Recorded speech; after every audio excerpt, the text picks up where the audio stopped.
What's going on, YouTube? I don't know. I'm having trouble with my YouTube account where I'm trying to do a video on a small little project here that I'm doing, getting myself ready for the winter, because last winter was a bad one.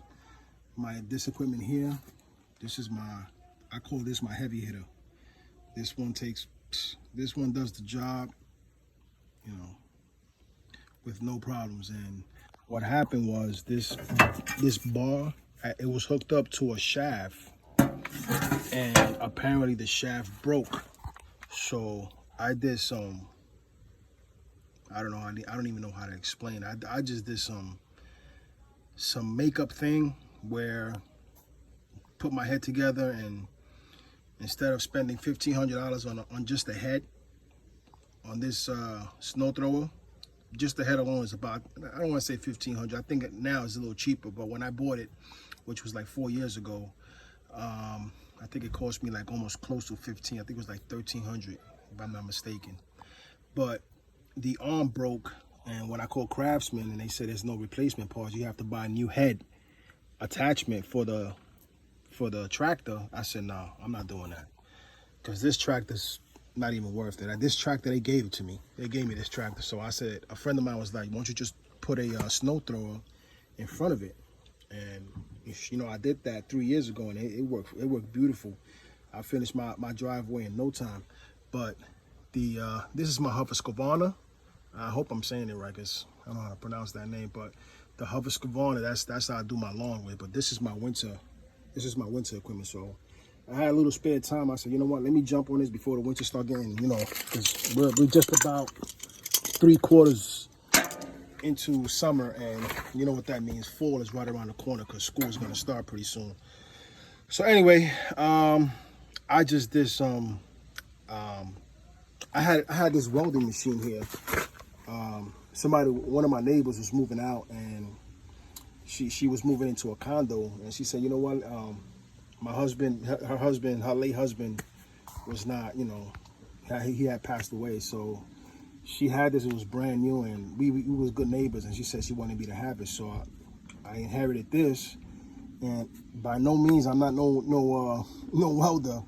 And I said, you know what, one day this is gonna come in handy. So what I did was I just used it, and this thing worked. You know, I looked at some YouTube on how to use this welding machine, and this is the finishing product. I'm gonna paint it though, but it looks horrible. You know, I'm not a welder.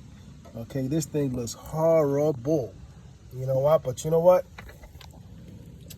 It looks horrible, but I'm gonna paint it. I'm gonna paint it, and maybe it'll clean up just a little bit. You know, because I'm not gonna just leave it like that. You know, I'm not a welder by far. So what I did was I took a nipple. And you see this shaft here?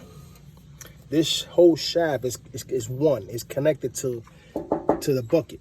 That's what lifts it up. That's what this old bar was connected to, that shaft with another gadget. So I just eliminated that, and I took a 3/4 inch nipple, and I attached it to the shaft, and I welded the hell out of it. As you can see, it looks horrible, but you know what? As long as it don't move, I don't care how it looks. So that's what I did there, and then I welded over here, right? And then I welded over here and up here so that it won't move. The only part I didn't weld was this. I don't know why I didn't do it, but I just said, you know what, let me just screw it on. And you know what, it works. And let me just give you guys a demonstration real quick. Hold on 1 second. So if I'm sitting down, you see how it lifts up the bucket? With no problem. That's what happened last year. This shaft broke off, so I couldn't really use it. I couldn't move it because it was just dragging on the floor. So I said, you know what? Let me just try to do some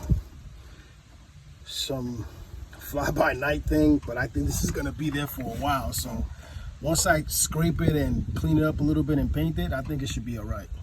But it works.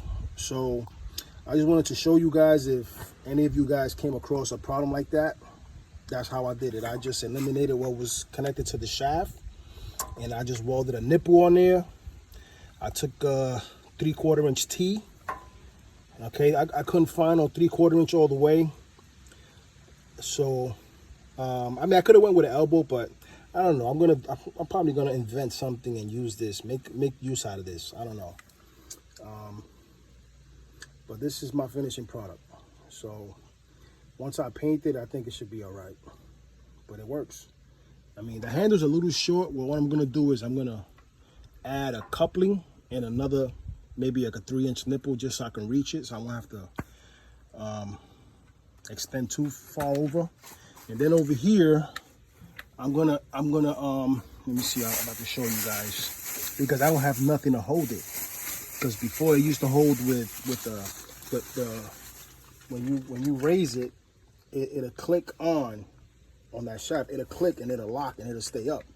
So what I gotta do now is, hold on one second, guys. So what I gotta do is, this is what I'm gonna do. I'm going to, let me get this hat out of here. I'm gonna weld this thing here, right? I'm gonna weld it here some way, somehow, and put another nipple, right? I'm gonna put a nipple coming out of this flange, coming out, and I'm gonna bring it up and create some sort of a hook. So when I do lift it, right?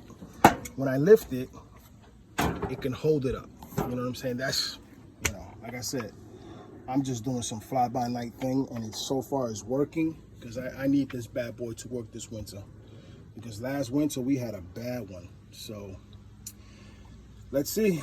I'm not done yet, but so far so good. All right, guys.